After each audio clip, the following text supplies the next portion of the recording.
Та бүхэндээ Мууяр 666 зохиолын 14-р хэсэг буюу төгсгөлийн хэсгийг төлөвлөж байна. Таалан сонсно уу?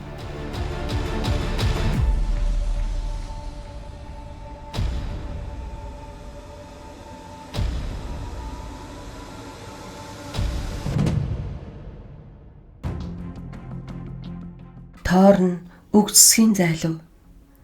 Дэмэн хүү эцгийгээ айснуудаар харж нус нулимсандаа хахад цацсан уйлж байлаа.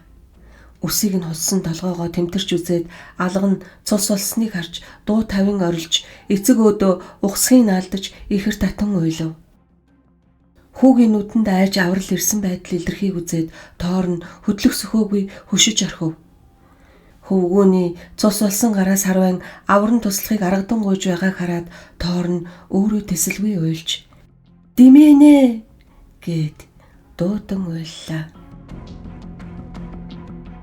Яг энэ үес ард нь хаалга онгойж Бэликавга давхин орж ирээд будмал улаан уруула ангайхын ихээр ангаж галзуу юм шиг чарлан дайрав.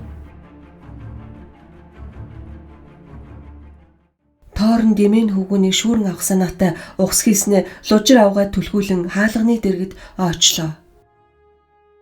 Авгаа Тоорны дээрээс дарж аваад нүдийг нь майжиж багалзуурт нь насгаар завцсанд гарыг нь барьж авах санаатай ноцолдов. Лужир том биетэй авгаан бүдүүн гар Тоорны хүзүүнд нэгэн төрч багалзуурыг нь шахаж эхлэхэд Тоорны нүд бүлтрэх төхөв. Тоорн эцсийн хүчээ шавхан тийчилсэн боловч Бэликавга гарыг нь шүдээрээ зууж амжив. Жижиг ширээн дээр байсан бүрхүүлтэй чийдэн хажууханд нь унсанд Тоорн гар сунган барьж аваад Бэликавгын толгой руу хар тэнхээгээр зохиод авлаа. Ширээний чийдэнгийн суур хэн хөсөрч авгаа өрөөсөн бөрөөрөө сулдайн унав. Тархин хагарч пүүдэр түргсэн хацар дээгүүр нь цус урсав. Тоорн босон харайж энэ бүхний хэртгийг харж ханийн дэргэд зогсож байгаа хөвгүүний дэргэд гуйвч давин очиж тасалгаанаас түлхэн гаргаж гудмаар арын хаалга тийш чирч хаалгаа хаалаа. Хаалганы бариулаас зуурсан Дэмэний гарыг хар чадлаараа мушгин тавиуллаа. Тэгтэл нэгэнд гал тогооны өрөөний хаалга чихрэн онгойж шатан дээрээс золтойл очсонгүй. Хөвгүүн тэнцэд тогтхыг оролдон цахилгааны утаснаас шүүрлээ. Тоорн хөвгүүний гарыг тавиулах гэж хамаг чадлаараа ноцолдож байтал хоёул цахилгаан гүйдэлд зохиолов. Тоорн амбарын шал дээр хэвтэж байснаа ухаан орж дөрвөн хөллөн өндийж орчин тойрныг харуул Дэмэн хүү хажууд нь ухаангүй хэвтэж байв. Тоорн хүүг өргөхгээ даасангүй. Гуйвж давин өрөөсөн бөрөөрөө ойчив. Тэгтэл гал тогооны өрөөний хаалга жахран онгойх чимээ дуулдахт нь толгоогоо дааж ядан эргэж харвал Бэликавга өмнө нь зогсож байлаа. Авгаан толгойноос цус урсаж байв. Авгаа Тоорны болтойноос зууран барьж хөсөр унгав. Тоорн аргаа барахдаа шүүгээний шургуулганаас шүүрсэнд хэдэн шургуулга мултран унаж доторх юм нь шал дээр тарж унлаа. Бэликавга Тоорны дээрээс дарж аваад цустай гараараа багалзуурт нь насах гэж сарвалзав. Авгаа нүүр амаар нийл цус пүүдэр холилдон зууралдаж улаан арийн болжээ. Амаа дутуу ангаагаад архиран хүрхэрч байлаа. Тоорны амьсгай давхцсан бахардаж байлаа. Бэликавгаан улангассан нүд үзэгдэж аимшигтай улаан ирээн нүүр нь улам ойртон уруул ам нь Тоорны уруулд юу юугүй хүрэх гэж байв. Эргэн тойрон гал тогооны хэрэгсэл хөглөрнө. Тоорн арга тасран шал дээгүүр тэмтчин байтал гарт нь хоёр сэрээ дайралдав. Хоёр сэрээг хамтдах нь чан гатгаж байгаад Бэликавгаан чамархай руу хар чадлаараа шаасанд авгаа муухай чарлаад өндгсгийн зайллаа. Тоорныг арай-чарай хөл дээрээ босоход авгаа толгойдоо зоолттой сэрээг суглах гэж оролдон өрөөнд дотор орд үе тавин түнтэгнэж байв. Тоор нь амбарт ухсхийн орж ухаангүй хөвцээр байгаа хүүг өргөж аваад гарааш руу гүйлээ. Машины хаалга онгорхой. Тэгтэл хажууд нь гинт сүртэй архирах чимээ сонсдож хий агаарт нэгэн том хар амтны дүрс зэрсгийж тоорныг дал мөр дүүн түлхэн унгав. Тоор нь яг машин дотроо орж очлоо. Лут том хар нохой гарт нь насан зүгдээд машинаас чирч гарахыг хичээж байлаа. Димэн хүү хажууд нь суудал дээр хэвтэж байв. Тоор нь сул гараараа нохоон хар хоншоорыг тэнхээ мэдэн зохиод авсанд цус туслан нохой гаслан ангинаж гарыг нь сая тавив. Машины хаалга тасхийн хаагдлаа. Тоорныг асаах түлхүүр ирэн гарын салгалж байх үес гадна нь нохой галзуурч дэвхцэн цогчж самардаж байснаа машины хамар дээр үсрэн гараад урд талын шилийг хар хүчээрээ мөргөн дэлтгэд шил нь доргин хангинав. Тоорны гар нь салган нь тэмцсээр түлхүүрээ сая нэгэн боллоо. Димэн хүү хөдөлж олон яраглав. Том хар нохой шилийг мөргөн дэлцээр байгаад шилэнд цав гаргалаа. Тоор нь урагшаа хараад айсандаа нүд нь их болов. Бэлэг авгаа хараад тэгж хэртхийн зочжээ. Авгаа улаан голтой нэг юм эцсийн хүчээ шавхан лут том лантууч ирээд машин тийш хазганан сажилж явлаа.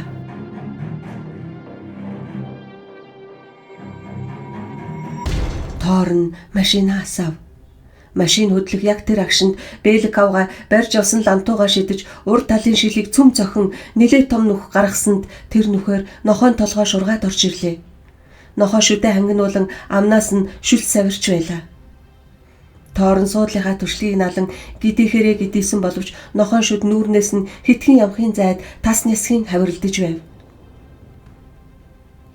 Тоор нь өрөөсөн гараараа пальтооныхаа халааснаас нэгэн юлд гаргаж нохойн духанд ойрхон хоёр нүдний дунд хар тэнхээгээрээ шаасанд юлд ишиндээ тултал шигтлээ. Нохой ам ангалзан архирсан нь нохой гэмээргүй арслангийн архираа мэт аимшигтай сонсогдож гидэргээ ухран машины хамар дээрээс гулсан бууж хойд хоёр хөл дээрээ цамнаж ань тавин гаслан ангинах дуун гаражаар дүүрлээ. Тоор нь ухрах хараа залгаж машина хар хурдаар нь гараашаас гаргав. Бэлэг авгаа цонхны дэргэд гуйвш давин цус нүж тос бүүдэр холилдсон улаан ариун болсон нүрээ самардан миний жаалхүү хэмээн мэгшин уйлагнаж байлаа. Машины хөдлөхөд авгаа ухсгийн өсөрч зам хөндлсөн зогсов. Тоор нь тойроод гарч болох байсан боловч тэгсэнгүй. Шүд зүүн хаазаа тултлаг шигсэнд машины чийдэнгийн гэрэлд авгаан айж сандарсан царай агшин зур үзэгдээд алга боллоо. Машин авгааг дайран унгаж дээшээ нэг огшоод буув. Тоор нь өмнөх жижиг толиндаа харвал лужир том өгтөл бий барагшин дээр лүглийн хөвтөж зүлгэн дээр хар нохойн голон тасраагүй таталтан хөвтөж байгаа нь сарны бүүдгэр цайвар гэрэлд харагдав. Тоор нь дахин хурд нэмж зам дээр гараад байшингийн буланг тойрон засмал замын зүг давхлаа. Хажууд нь Димэн хүү ухаангүй хിവэрээ хөвтөж байв. Тоорны Лондон орох зам шулуудав. Үүр цайхаа ортож манан замхарч эхэллээ.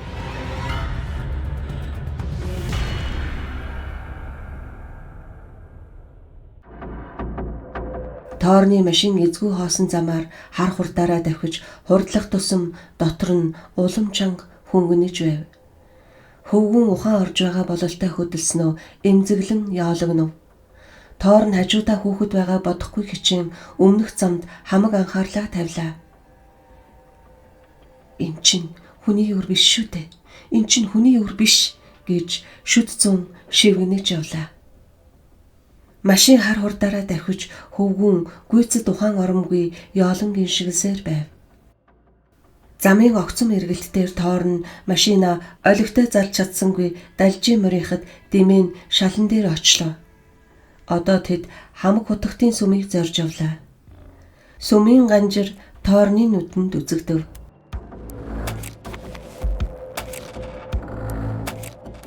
Огцомхон тооромслоход Димэн хөвгүн сая ухаан орж Тоорныг нүдээ бүлтэлцүүлэн ширтэв. "Намайг битгий хар" гэж Тоорныг зандарахад Би өвдөөд байна гэж уйлгнан өгүүлсэнд намайг битгий хар гэж дахин зандрав. Хөвгүн үгийг дуулууртай дагаж доош харлаа. Машины дугуй хягтнаж тэр хоёр сүмийн дэргэд хурж ирэв. Тоорн санаандгүй дээш хараад тэнгэр гинэт харанхуйлан байгаа гайхав. Дахиад шүн болов гэмээр дорхно харанхуй болж төдөлгүй тэнгэр нэжигнэн аянгийн гэлбаа зурсхийж газар хатгав.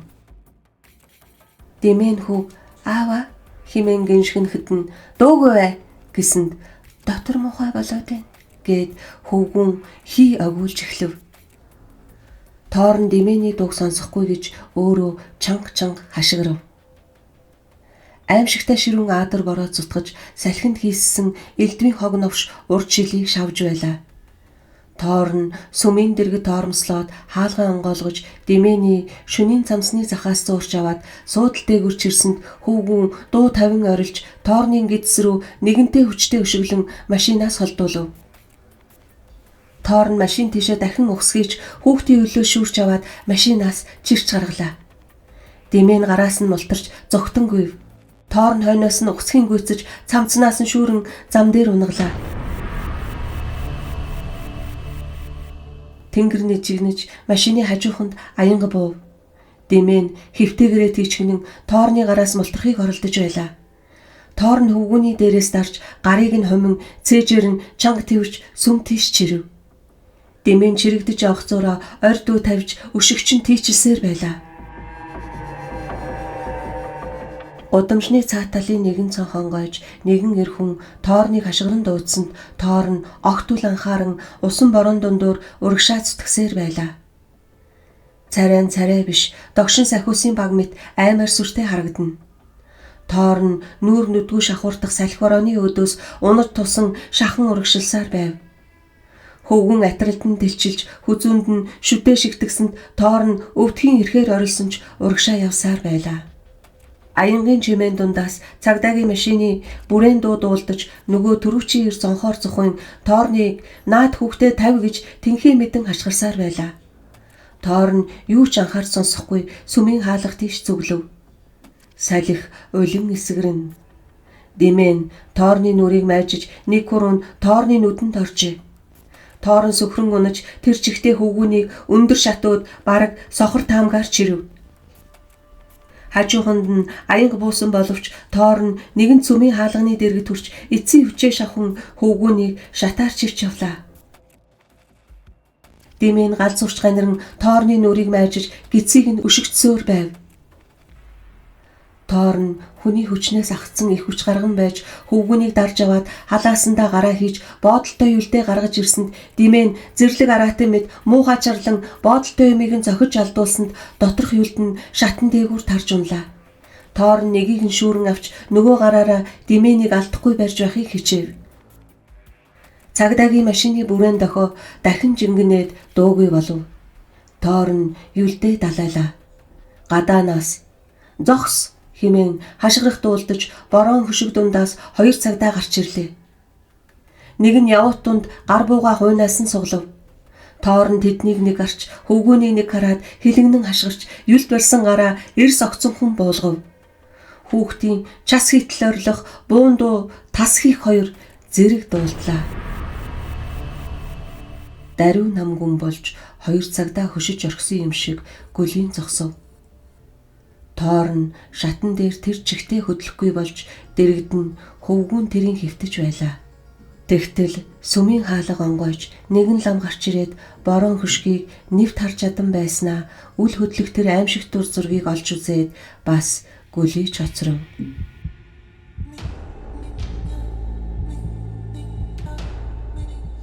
13 дугаар бүлэг. Эмгэнэлт явдлын тухай мэдээ Лондон даяар дорхноо тарав. Хачин дам яраа гарч зарим нарийн ширийн юмны тухай эрсдэс зөрүү юм дуулдах болж сурвалжлагч нар чухам юу болсныг эмч нараас асууж мэдэх санаатай хотын эмнэлгийн хүлээн авахын үдээр 48 цаг бужигналджээ. Маргааш өглөө нэмлэгийн нэгэн өрөөнд эмч нар цуглаж тэднийг ам ангахаас өмнө телевизийн зураг авах аппарат яршигтай жөнгөнөж эхлэв. Өмнөд Африкийн эмнэлгээс нисэж ирсэн нарийн мэргэжлийн мэс засалж Гүрүүт шүүр эмч эмнэлгийн дүгнэлтийг танилцуулж өглөөний 8 цаг 30 минутад амьсгал нь тасарсныг тайлбарлая. Бид амийг нь аврахын тулд мэдэх чадах бүхнээ хийсэн боловч шарх нь сэрхэх найдваргүй хүнд байлаа гэв. Олон сурвалжлагч харамсан санаа алдах дуулдаж эмч тэдний чимээгүй болохыг хүлээж байгаад өөр мэдээлэх юм байхгүй. Хойтын мөргөлийг хамаг хутагтын сүмд хийн. Дараа нь цогцсыг Америкийн нэгдсэн улсад аваачиж оршуулна гэв. Нью-Йорк хотноо оршуулгын мохлогт машин дотор 2 авс зэрэгцүүлэн тавьж хойноос нь өдий төдий суудлын тэрэг цовжээ. Гашуудлын цуваг оршуулгын газар хүрэх үес тэнд олон хүн цугласан байлаа. Аюулаас хамгаалах элчийн харуул хамгаалтынхан сониуч улсыг тогтоон барьж албаны хэсгийнхнийг шинхэн ухсан булш дэш нэвтрүүлв. Урт цагаан жанжтай ламтан Америкийн талбай бүхий багны дэргэд зогсож байлаа. Авсыг булшны нүхэнд буулгах оньсон төхөөрөмжийг нэгэн ажилчин шалгаж байв. Ламтан аялгуулан дуудаж эхэлсэн нь. Хүн төрлөختөн бидний дотроос хоёр маань зуурдаар халин оцсонд бид эмгэнэн гашуудж байна. Энэ хоёр хүн ингчингийн орныг зорьсон аян замдаа та бидний элэг зүрхнээс эмтлэн авч одлоо. Игнэгт ин хамгалан дүрээ олсон эдний хойноос харамсан гашуутхын оронд энэ биеийнхээ буйны мөрийг бодолцгоё. Хэдийгээр энэ хоёр хүн богинохон насалсан чатуугай энхэн богинохон насаа бидэнтэй хамт өнгөрүүлсэн ачийг нь та бид санаж явах ёстой. Урдын сайн өрөөлөөр буян будагтай их хүний хөвгүн болон төрөөд үтэл хүний зүүдэнд оромгүй баян тансаг амьдарч хорвоогийн бүх баяр жаргалыг амсаж эдэлсэн хүнийг эцсийн замд нь үдэж байна бид. Гэвч нэгэн насны жаргалаар хорвоо дуустдагүйг энэ хүний жишгээр та бид бэлхнээ үзэж байна гэв. Оршуулгын газрын хаалганы гадаа сурвалжлагч нар шахацалдан гэрэл зургийн аппарата часнаас хийлгэж цөөн хідэн хүн олноос зайдуу зогсоод болж өнгөрсөн хэрэг явдлыг шүүн ярилцаж байв. Булаа муухай юм болжээ дээ аа. Юу нь булаа муухай байх вэ? Гудамжинд хүн алж байгаа нь ганц энэ биш дээ. Тэднийг сүмийн шатан дээр байхад нь хараад цагдаа дуудсан тэр залуу хий юм бол согтуу байсан гинлээ.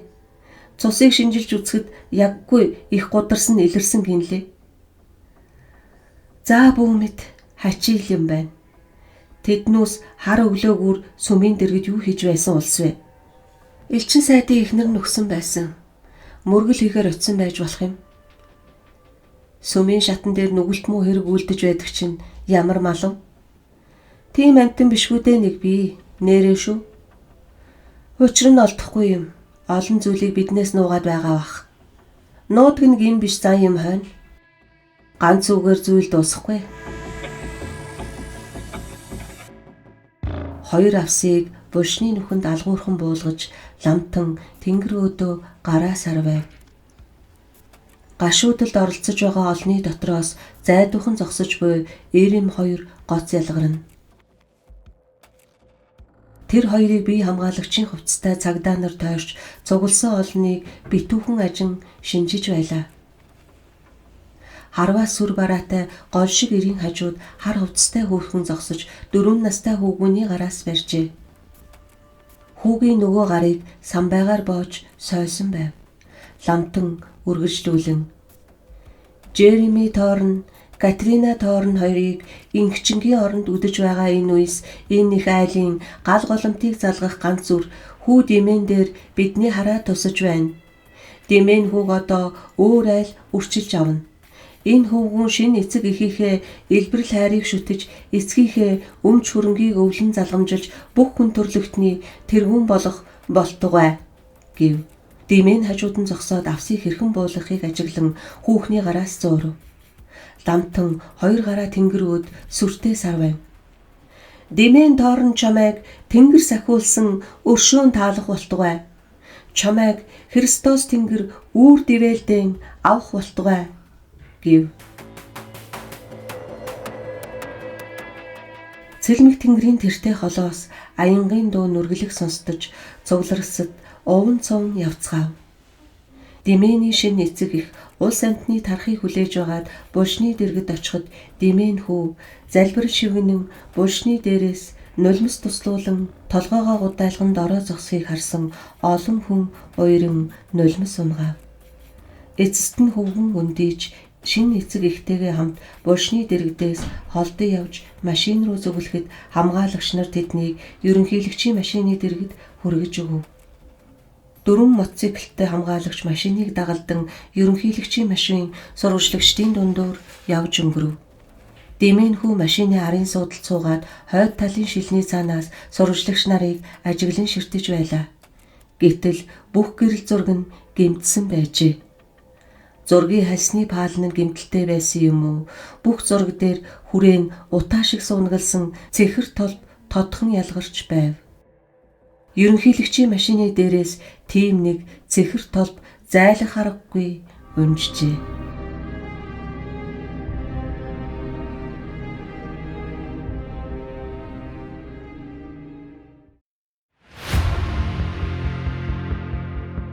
Та бүхэндээ Мууяр 666 зохиолын төгсгөлийн хэсгийг хүргэлээ. Үргэлж бидэнтэй хамт байж манай сүгийг дэмждэг сонсогч та бүхэндээ дахин баярлалаа. Та бүхэнтэйгээ дараагийн бас нэгэн гайхалтай зохиолоор удахгүй уулзъя. Та бүхэнд манай сүг таалагдсан бол лайк, шеэр, бас subscribe хийгээ мартаоцай. Баярлалаа.